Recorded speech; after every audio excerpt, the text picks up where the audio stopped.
Bonjour, chers parents. Votre petit trésor a maintenant 9 mois. Ça doit bouger à la maison. Donc, on est toujours dans la deuxième phase d'extension qui a commencé à l'âge de 8 mois, avec l'extension vers le haut.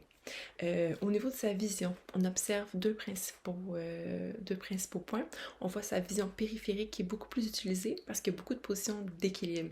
Lorsqu'il fait des transferts un peu douteux, lorsqu'il s'assied, lorsqu'il se lève, lorsqu'il est en équilibre debout, sa vision périphérique fait que la vision de l'environnement est vraiment beaucoup plus présente.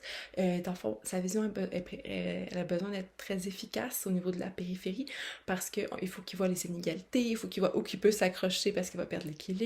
Fait que cette vision-là de périphérie est très utilisée lorsque c'est des positions précaires. Et puis, la vision des détails, la vision des boutons, la vision des petites choses, elle est utilisée lorsque la position elle est stable. Fait que lorsqu'exemple, il est assis, là, il peut prendre le temps de regarder, ou lorsqu'il est sur le ventre ou sur le dos, il va se tourner, puis il va regarder l'objet avec les petits détails, puis il va essayer de tirer sur les choses. Fait que dans le fond, on remarque, c'est ça, les deux aspects. Vision périphérique, lorsqu'il faut qu'il regarde son environnement, lorsqu'il est en équilibre, et la vision avec les petits détails, puis les petites choses intéressantes pour ses mains, euh, lorsqu'il est dans une position stable. Aussi, il aime bien les illusions d'optique, c'est quelque chose qui l'intéresse, qu'il veut aller voir. Au niveau de sa motricité fine, au niveau de sa dextérité, les mains, on voit l'apparition en 9 mois de la pince pouce-index. Qu'est-ce qu'on observe au niveau de son développement moteur à 9 mois?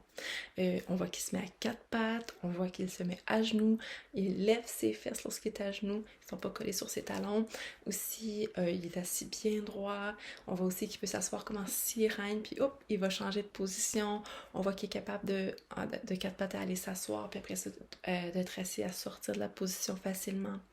Aussi, il veut passer de plus en plus de temps debout. Il se tire, il essaie de se tirer pour aller debout, il aime ça, il veut être debout, il veut explorer son environnement.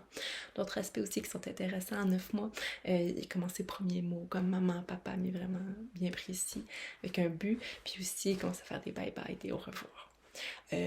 On s'inquiète si l'enfant bouge peu, s'il n'y a pas beaucoup de mouvement, s'il est longtemps dans les positions, pas à cause qu'il est intéressé à quelque chose, c'est long, c'est difficile les transferts. Hein. Fait que ça, on pourrait référer. Puis s'il fait pas de quatre pattes, c'est pas une raison de référer, mais c'est sûr qu'on l'incite à beaucoup être sur le ventre. Aussi, on essaie de pas le placer assis, on essaie de pas le placer debout.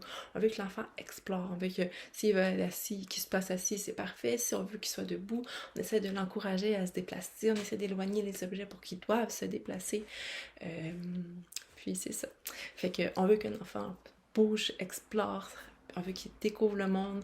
Fait que ça, pour nous, c'est un enfant qui ça va bien, son développement moteur, un enfant qui est très statique, qui n'a pas beaucoup de mouvement, c'est très difficile, ça serait une bonne raison de référer à un professionnel de la santé. Donc, voilà, je vous souhaite une très belle journée.